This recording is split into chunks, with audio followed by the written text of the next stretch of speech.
Well, bloody hell, it's Buddy L. Yes, welcome to Tron, and also a weird camera angle. I'm going to put it down now. Ready? There we are. Nothing broke. So, this is, interestingly, or perhaps not, depending on your point of view, the most disappointing toy I ever got for my birthday. It is indeed Tron from Buddy L, always changing, rearranging. That is what we call a fucking lie. Anyway, let's get down to it then. So, the idea behind Tron is Transformers are, like, really popular. What can we make that's like that but doesn't cost any money? Well, the answer, of course, was Tron. Switch on Tron, launch out the vehicle tracker, or change it to Robot Attacker. Tron, trademark.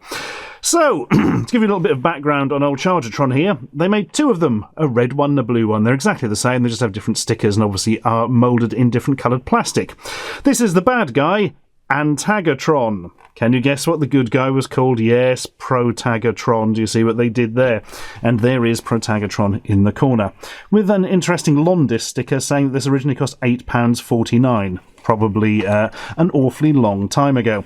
Now, the reason I really, really wanted one of these is because it had one of the most amazing adverts I had ever seen. It's on YouTube. I shall link it at the end.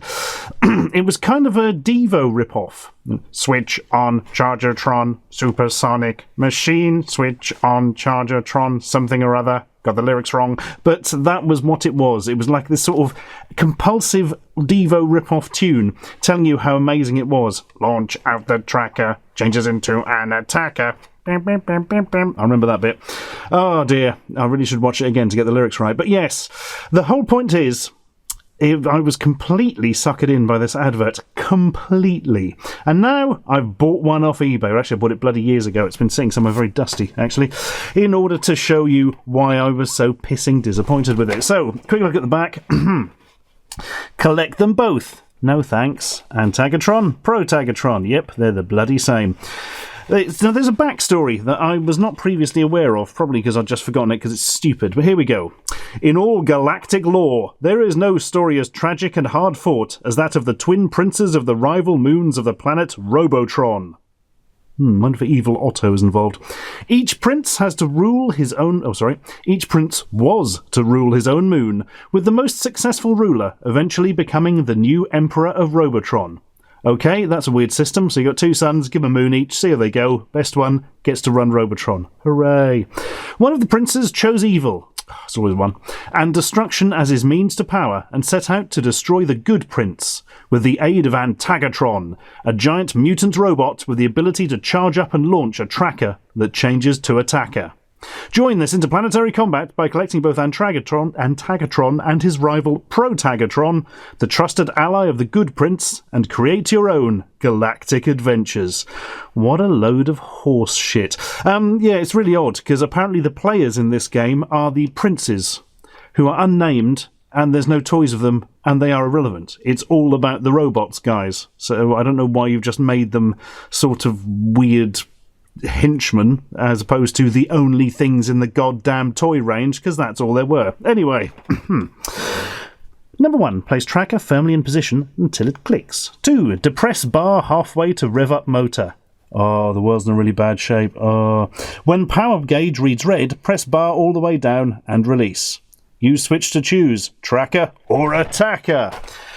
Spoiler, neither are very bloody interesting. Well, this has clearly never been opened. It's still on the blister pack. And let's ruin that entirely. I'm sure it was worth... Oh, God, this is really dirty, actually. I'm sure it was worth millions. So, basically, this is what you got. Tron is this robot or this robot? I can't actually tell. This is just basically a launch unit for the toy car. It really is as simple as that. Put some AA batteries in, which I'll do in a minute, and we'll have a go. It's from 1984. There we are, in case you were wondering. I know I was. Yeah, and this is it. It's just this stupid-looking robot with his hands permanent in the air and some evil-looking eyes. I had a Tron, the red one, when I was young, and from what I recall, it didn't look as evil as you would probably expect. So yeah, here's the little car, which it doesn't look too bad, and the idea is it transforms. Can I get it to do it? I don't know if I can get it to do it without being properly revved up or whatever. Basically, it shoots forward out of this thing. So you rev it up, car shoots out. Great.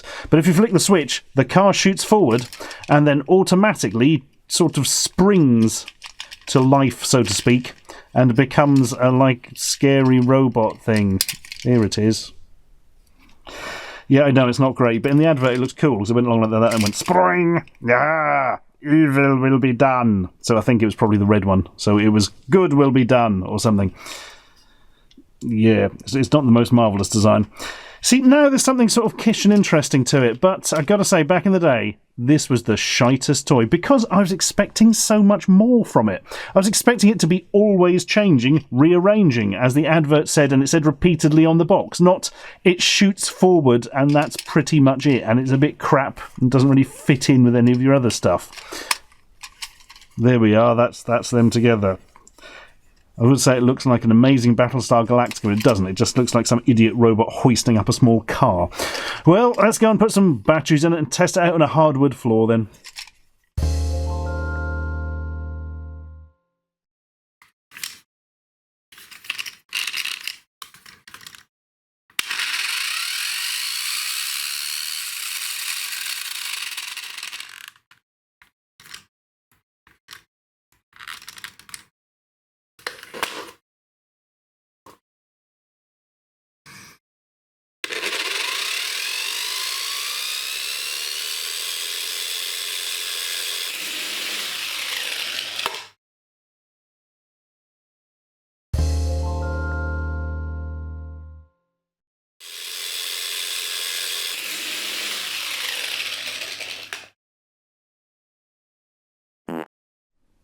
So there we are then. That was Tron from Buddy L.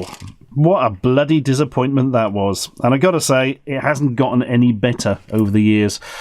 For that amount of money, you could probably get like one of the small mask vehicles or a small transformer or something cool. Not this, well, immensely disappointing thing. I tell you what was better than this. Wrist racers. Which were like little toy cars that you clockwork, was it clockwork? I suppose it was technically. You wound up in like a big watch thing on your wrist and they shot out on the floor and they'd do wheelies or spin or something. That was much more interesting. I'll tell you what else was more interesting than these bloody Rough Riders, which were like little toy cars, usually modelled on the A-Team or something, had a single AA battery in, and the lights came on and they sort of chugged forward. They had a little gear stick on the top that moved them around. They were all bloody cheaper than this as well. Gah, what an absolute pile of guff. It's also just depressingly reminded me that I bought one of the Rough Riders off eBay years ago to do a review on, but it didn't work. I really must get back into that and try and get some working ones. I think I've got some wrist racers somewhere as well, actually. Right. This will be the year of the small toy cars from the 80s, if I can get them to work. Anyway, 80-year-old me was very disappointed with this. And I'll tell you what, 41-year-old me isn't very bloody impressed either. Go and live in a septic tank full of pus, Tron.